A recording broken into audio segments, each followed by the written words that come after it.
Hello and welcome to the Straight to the Source podcast. I'm Tawnya Bahr. And I'm Lucy Allen, and we're looking forward to taking you straight to the source of the people driving our food and hospitality industry forward.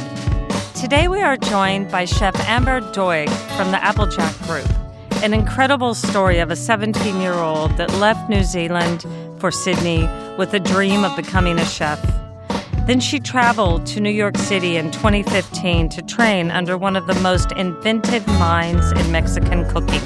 We hope you enjoy this episode. Hello and welcome back to the Straight to the Source podcast. I'm Tawnya Bahr, and it's an absolute pleasure to be in the studio today with Amber Doig. Hi, Amber. Welcome. Hey, Tawnya. Thanks for having me. It's awesome to be here. Amber, can we talk about your culinary career? When did it all start?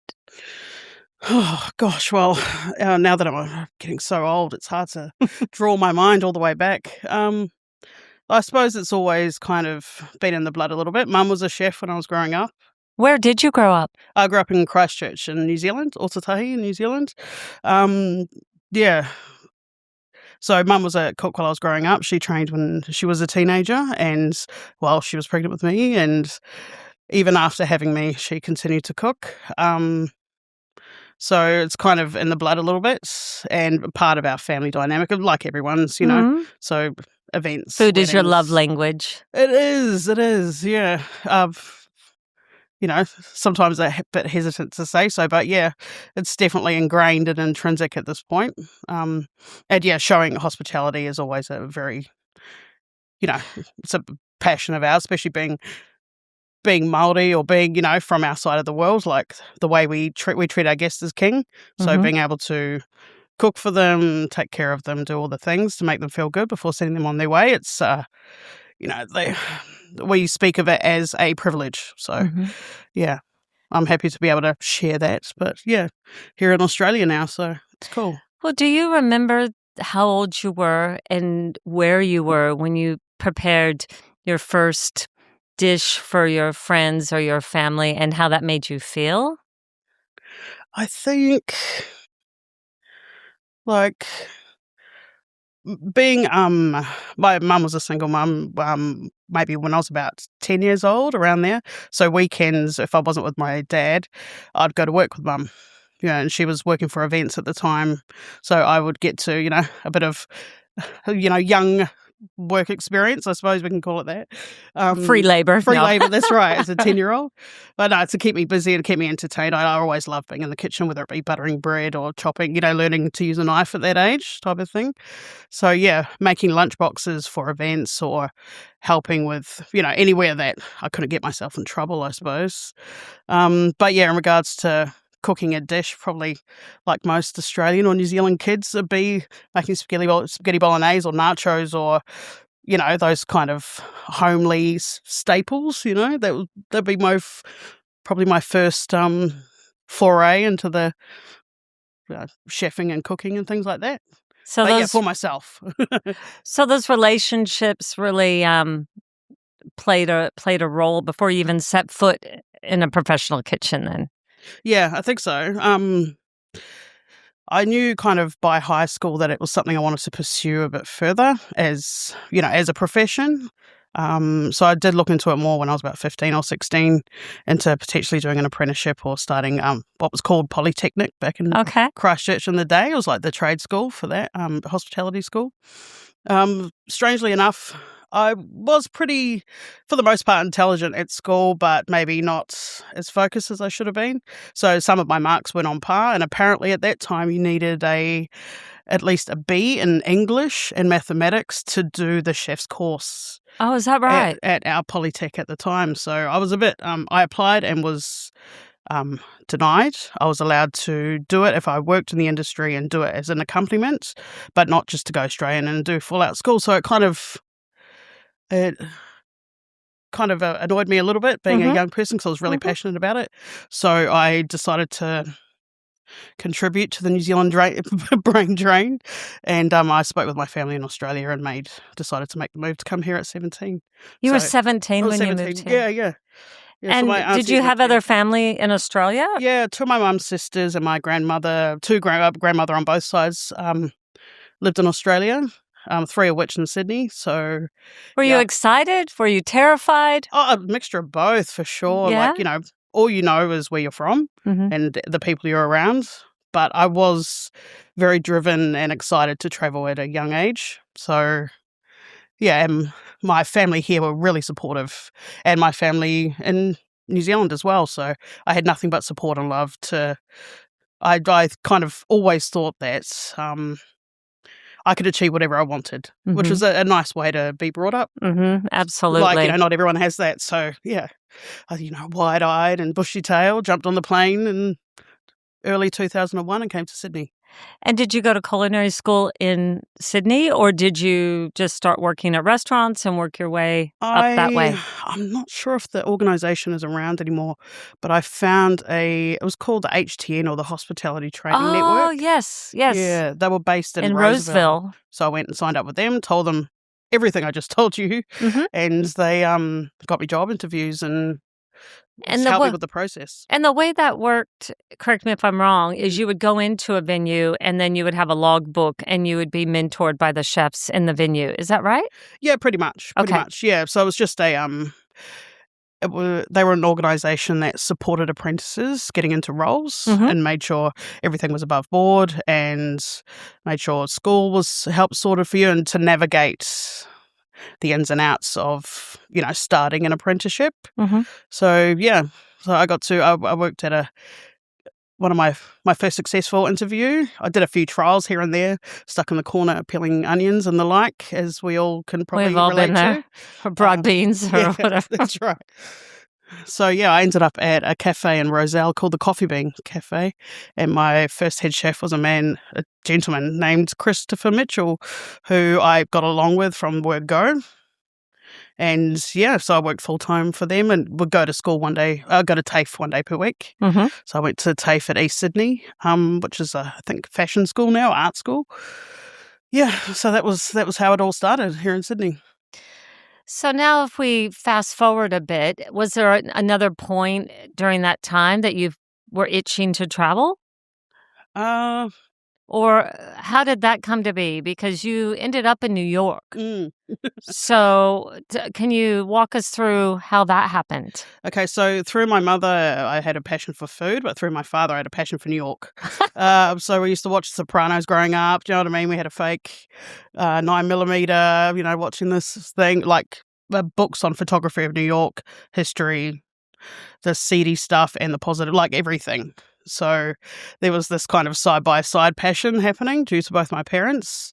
After being in Sydney and finishing school and things like that, so I ended up working with Vanessa Martin, who owned a Chef's Hat restaurant in Roselle at the time called El Piave. And I worked for her for maybe 6 or 7 years. Was she a mentor to you? Yeah, massive mentor. Still to this day, which is, very grateful of that relationship. She always encouraged me to travel and to learn more. And being black, I'm got a European Māori background, and she was Italian Australian. So, with our blends of cultures we already have, plus me finding a passion for Italian cuisine and loving the technicality and the regionality behind it was, amazing for me. But yeah, during my time with her, I ended up going to American holiday for my very first time. I did the whole New York City ball drop on New Year's Eve in 2010. And how old were you at this time? 2010. Oh, God, I don't want to, elaborate too much. I was almost 30, so I was maybe in my late 20s. A friend of mine named Corey that I worked with long ago at the Coffee Bean worked for a Mexican restaurant group called Empellón under Alex Stupak in New York City. And I caught up with him when I was in New York. And then I think it was kind of an epiphany moment, like trying this food. It was things that were so simple, but the smoky flavors, the delicious spices, like it was stuff I hadn't. Like what kind of dishes? Paint us a picture. Oh, well, just... Was it a mole or it was probably just tacos, like a Empellón taqueria was in the West Village on 4th Street. And yeah, just eating delicious, simple ingredient guac or a fried fish taco or queso fondito with red chorizo and green chorizo on top. I'd never tried these things before. So trying all that was like, whoa, okay. And then coming back home and not being able to find, home to Sydney, not being able to find all these ingredients, I suppose made me a bit curious to be able to learn more if I could. So how did you go about trying to locate the ingredients? Because I moved here from the States many years ago. When I moved here, I was looking for chipotles. I was looking for ancho chilies and tomatillos and all those ingredients. And I could import from, in the can, the tomatillos and the chipotles in the can. But the anchos were harder to find at the time. But now we are growing a lot of those ingredients here. Yeah, definitely. Or there's distributors that are importing them. Yeah. At that time, I couldn't find it. Besides Goya or, chipotle and adobo or chili powders from Essential Ingredients. They used to have, you could buy a good selection. Guajillo chilies and bits and pieces at a cost, and fair enough as well. It's got a long way to travel. But, moving forward 10 years now, we're lucky to have an abundance of that for a couple of, small suppliers in Sydney that do imports. And like you said, growers that can actually have that tiny little seasons where they are able to grow guajillos. I mean, sorry, not guajillo, but like tomatillos or little Mexican sour cucumbers and bits and pieces. So yeah, we're very lucky to be able to source all these things. But I suppose that comes with a need, with demand. Yeah. Like it might be just me coming back from the States in 2016 missing a well-made salsa verde or something like that and kind of finding a call for it. And it's not just me, obviously. There'll be hundreds of other people looking for those flavors as well. Well, the influence we have as chefs, you're influencing the plate, which is introducing the consumer to that particular flavor profile and taste. And that's something that, you're on a mission. You are creating some extraordinary dishes. And, so many of them are just mind-blowing with flavors that a lot of people haven't tried before. Oh, even you. today. And it's I just appreciate awesome. Well done. Yeah, thanks. It's a strange one. Like, I don't know. It's I'm still from New Zealand, live in Australia. There is an element of tall poppy syndrome and not blowing your own trumpet too much. But I do find that... We'll blow it for you. Thank you. Appreciate it. I just find that authenticity and storytelling, like you've always said that since I've known you, is so important in regards to the culinary journey. Yeah. And some of the plates at Butler, where I'm grateful to work, are quite a fusion pieces at this point. Mexican influence for sure, but drawing on childhood stuff and nostalgia and things that I used to enjoy and sharing it with other people, I think is definitely the way forward. So, yeah. Well, what advice would you give other chefs, in terms of travel? Would you say if you get the opportunity, travel? Oh, most definitely. I often think that that's your best teacher. Yeah, I think traveling's, it's paramount. But, we don't all have the means of travel. Yeah. But at the same time, drawing on your experiences from where you're from, if you're originally from overseas or your ancestors or the people before you, doing as much research as you can. But yeah, experience overseas is a privilege that I've been, lucky to have. Yeah. Well, how long were you in New York? I was at 2015, 2016. Okay, so for 2 years. So what else did you get up to? Honestly, there was a lot of work in that time. Yeah? Empellón was a growing restaurant group. At the time, they had 3 venues. I think now they have 5. They got a big midtown flagship, a couple of small places, and in addition to Empellón Taqueria in the West Village, which is their original, and Empellón Al Pastor, which is kind of a dive bar vibe with the tacos and stuff like that. It's an awesome place. Probably my favorite bar on earth, if I'm being honest. So it was growing exponentially, especially with Alex Stupak's following and how he pivoted from being a molecular gastronomy kind of chef, doing these out the gates, desserts from the, learning from people like Adrià and, huge things. Well, that's James Beard. Yeah. Yeah. My gosh. Yeah. And then not calling it a day, but pivoting to a Mexican influenced restaurant group with multiple different concepts is pretty amazing. So I was really, having my background, I was inspired by him. He's just, he's a white dude from New England doing this. So I'm like, man, I could do it as a New Zealander, you know what I mean? So, yeah. So he was really inspirational. So I was lucky to work with him across multiple concepts. We cooked at James Beard, you know what I mean? Like for the launch of his taco cookbook. I've got some amazing experiences over there. Adrià cooked in the kitchen for the Push project at Empellón Cocina. Oh, So wow. his Okay. team coming over from Tickets at the Mhm. time.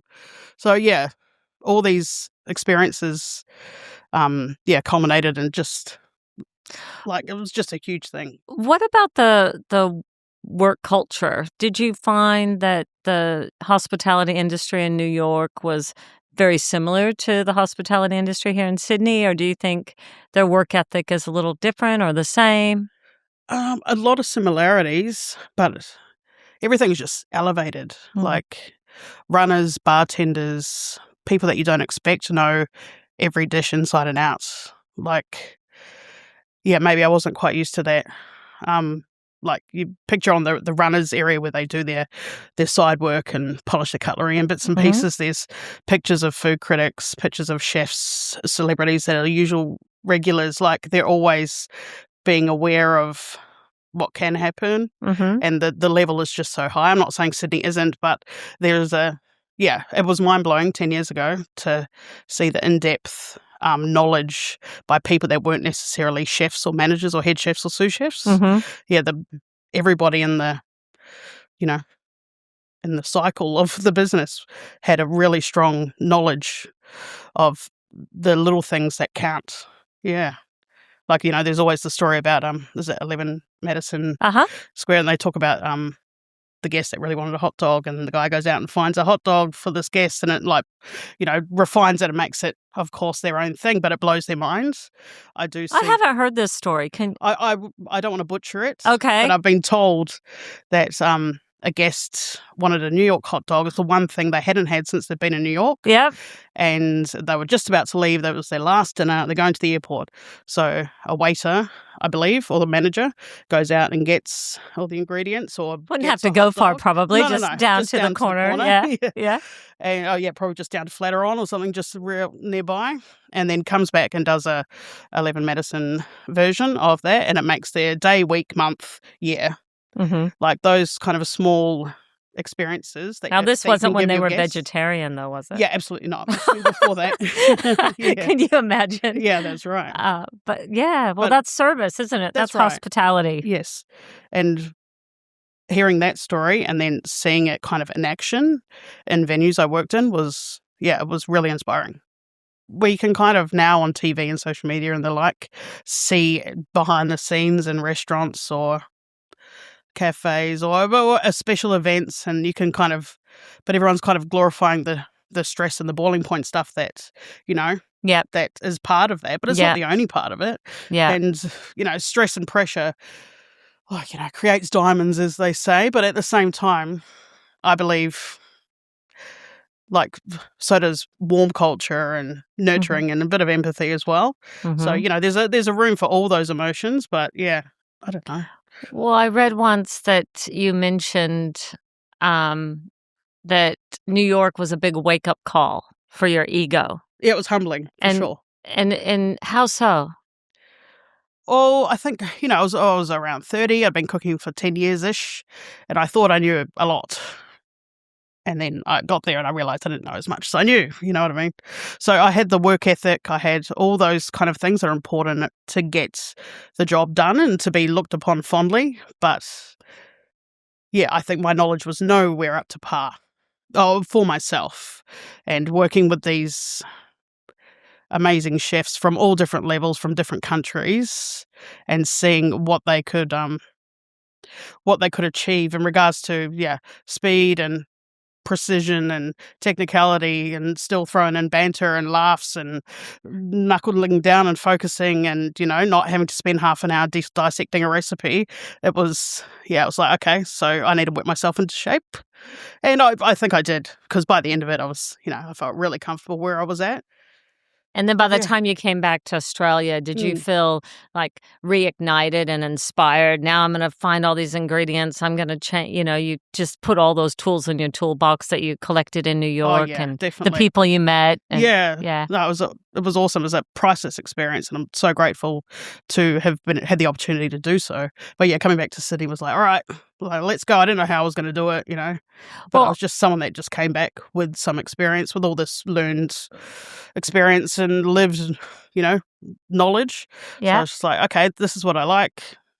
Hopefully others like it too, because I'm so passionate about it. So where am I going to start? Yeah. Well, with Mexican cuisine, I mean, often it's oversimplified, like to the, the consumer, you think, oh, it's beans and rice and cheese and it's gluggy Wear and a it's hat and, old El Paso, that sort of vibe. So it is an educational piece to the consumer, because Mexican cuisine can be just so complex and delicate and aromatic and textural and all those things. There's so much happening that like you said, it's education, and because we've only been exposed to Old El Paso Taco Tuesdays and that type of thing, it's a new thing. Like there's places like Pujol in Mexico, that it's Michelin star quality, and like showing all the complexities of an ingredient and what you can do. In Mexico, or that area of the Americas, is where food comes from. Mm-hmm. I mean, tomatoes, you think, oh, your tomatoes are definitely Spanish or Italian. No. Like all of tomatoes, they're all from Mexican regions, or, the Central Americas, all chilies, everything. So from that element of the spice. Corn. Yeah. Potatoes and Peru, and, so it's the origin of a lot of the stuff we take for granted these days and give credit to other countries. Yes. Yeah. Well, you made me think of Oaxaca cheese. Yes. The most beautiful cheese, and it's ooey gooey, melty, stringy. And now there's 2 manufacturers, and I know there might be more in Australia making Oaxaca cheese. And it's just a wonderful thing to be able to source, ingredients like that here in Australia. Yeah. What else are some of your favorite ingredients that are grown here? You mentioned tomatillos when they're in season. Yeah, but when we're able to get them. Yeah. Oh, there's so many different ingredients. I love, at the moment, I've got a lot of passion for seaweeds and stuff that comes from the ocean, which is a strange thing to pivot from. But and in regards to that, maybe there's a lot of dairy products, like you said, like vanilla and stuff. They're making some cool stuff out of Marrickville. Well, they're making, let's give them a shout out, shall we? Vanilla cheese in Marrickville. Their Oaxaca is just fabulous. Yeah, it's delicious. You can get it for food service and retail. They sell it at Carriage Works markets. But, I mean, you can pull it and put it on a salad. It melts beautifully on a pizza or in any sort of light toasty. And shreddy. It's hard to find that, like when you watch the abuelas on, videos or in Mexico do it, and they're like fluffing it up like pork floss. Yeah, it's hard exactly. hard to nail that. It is. Imagine. I imagine too. But I'd like to talk about seaweed. I think seaweed's really interesting because it's a salt substitute, has natural iodine. And how, from a culinary sense, are you using seaweed right now? We've used but friends at Rocky Point Aquaculture, they're just testing out sea lettuce. So we're trying to figure out ways that can be applied. We when I was growing up, we used to use sea lettuce a bit. We'd make a thing called cutting oil. It's like you cook it down quite a lot with butter and things like that, and it ends up like a gloopy, tasty umami mess that you eat with different dishes. But I've tried dehydrating it and just crumbling it on salads, frying it. It's delicious, and turning it into a powder and adding it to butters or seasonings, making your own togarashi or furikake type of sesame seasonings for things is quite good. Yeah. That sounds delicious. We want to try and add minerals as well, and, where we can. So I find seaweed is a good... There's the seaweedery doing the kelp vinegars and I mean, isn't it exciting as a chef? It's like it's infinity and beyond, isn't it? The flavors and what we can do with these ingredients, and there's constantly new ingredients coming through, but staying true to your heritage and your history and your past and your childhood. How much of that's important to you when you're like writing a menu? I mean, I think age teaches you that lived experience is valuable, and other people find it valuable as well. So being able to share that, like being here with you today, is awesome. But I find it translates well on the plate as well. There's a dish called ikamata. It's in every Pacific kind of cook's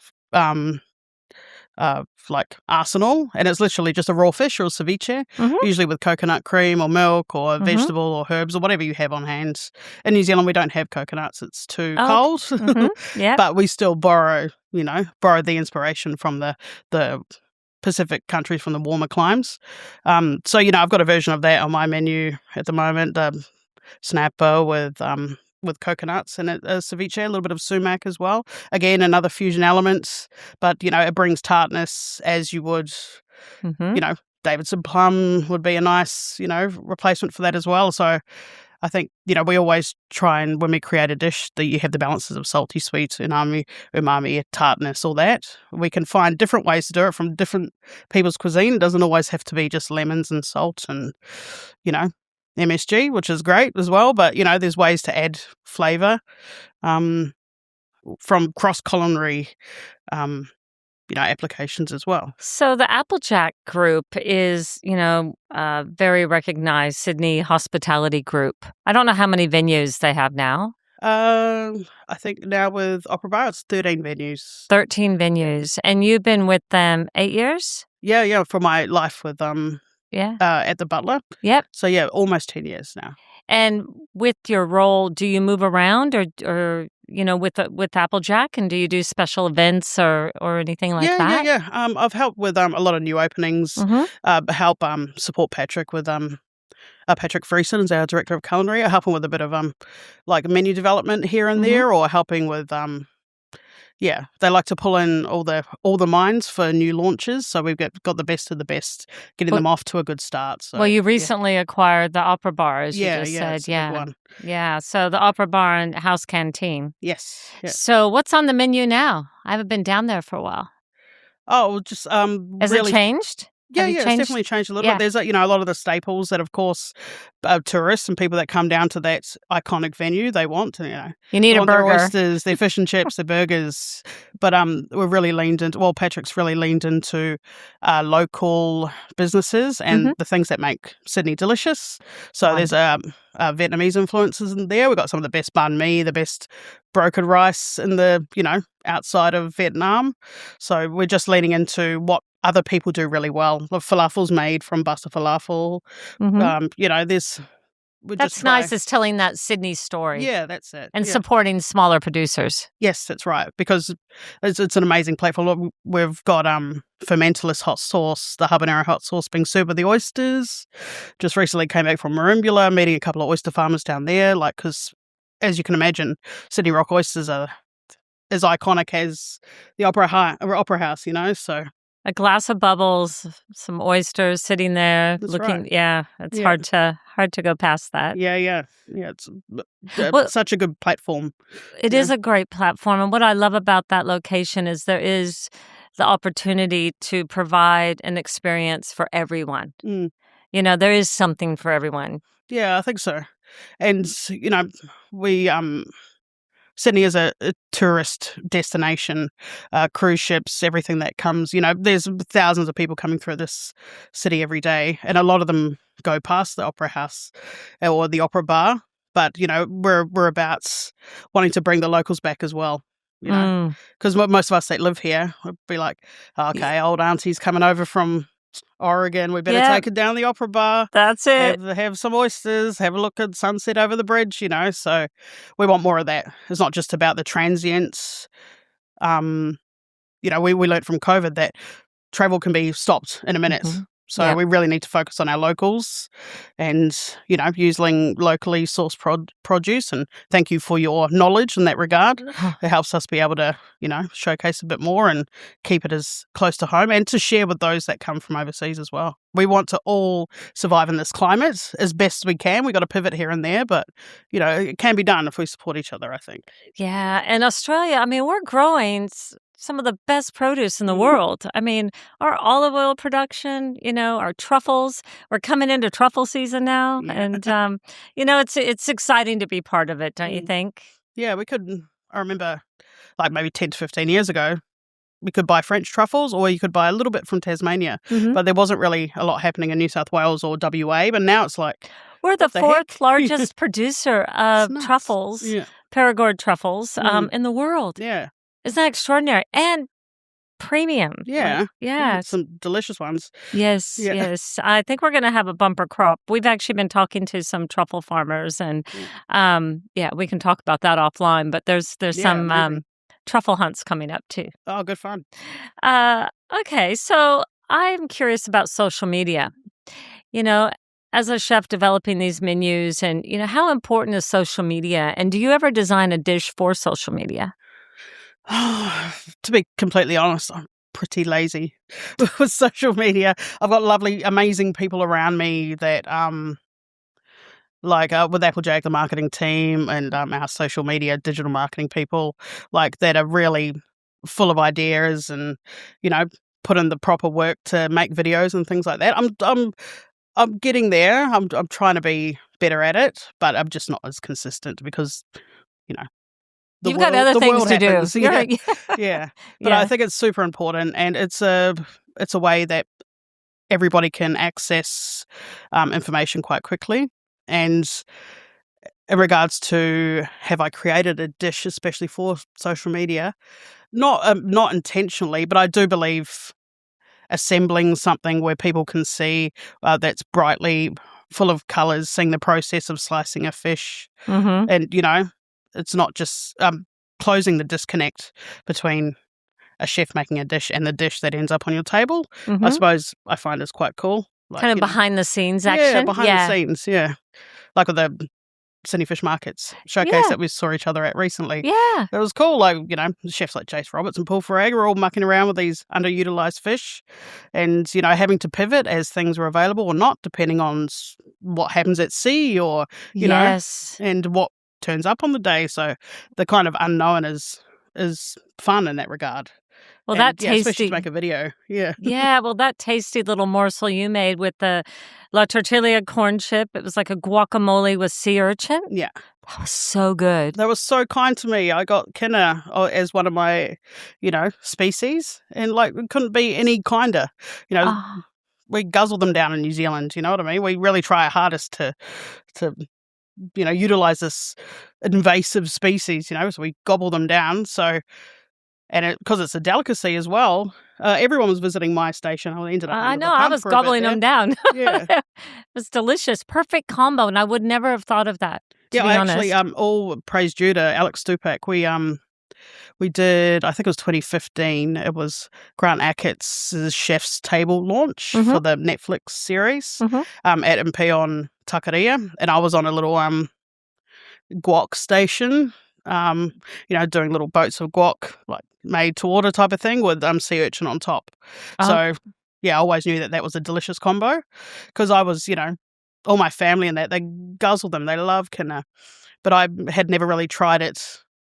I wanted to try it in a culinary application, but adding a bit of fat, a bit of salt, all the good things, it just ends up being a flavour enhancer to it. So, yeah. So thank you. Delicious. For sharing it down under. What do you do when you switch off? And do you ever have time? I mean, you are incredibly busy, but do you ever have time to just switch off and do nothing? I try to, because my partner's completely not even connected to hospitality. So I can always guarantee a conversation with them is never going to, lead down the chef route. But just getting out of Sydney, or, going down the South Coast, Central Coast, being by the ocean, being by the forests. I think, nature's always a good place that forces you to slow down. And it's good when reception isn't always there, you know what I mean? Because you want everyone to be supported, but then you also need to make sure you take care of yourself as well. Yeah. So, yeah. Well, I tell you what, would you like to do a quick fire with me? Okay, I'll try. Taco or tostada? Tostada. Top 3 condiments in your fridge right now. Calabrese chili paste, fermentless habanero hot sauce, and Kewpie mayo. Margarita or a glass of Shiraz? Margarita. Have you ever completely bombed a dish and pretended it was intentional? All the time. What kitchen behavior instantly tells you someone will not last? The inability to engage with others. What's harder, running a kitchen or protecting your peace? protecting your peace, for sure. Which city has the most vibrant dining scene after 10 p.m.? To 10 p.m. that I've travelled to? Yeah. Probably New York. Mm-hmm. Or I went to Goa in India last year, and that was humming late at night. Yeah. What would your younger self be impressed by you now? I think my ability to engage with others and like confidence, I suppose. Now I'm in my 40s. Yeah. If you weren't a chef, what would you be? An archaeologist. I always wanted to be an archaeologist. I liked the idea of digging up fossils or relics from the old age, which is a bit of a random one. But yeah, that's it. I wanted to be an archaeologist. Live in Egypt. Oh my God. Okay. I love that.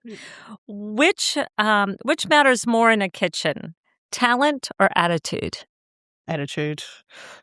Talent, like, you can have all the talent in the world, but if your attitude is off, it's not going to get you too far, I believe. You can train. I can teach you how to cook, but I can't teach you how to be a good person. So, yeah. Well, metaphorically, what does going straight to the source mean for you? Yeah, learning about these people with these passions to cultivate and grow things near us, and having access to it, to their knowledge, that's a big part of what straight to the source means to me.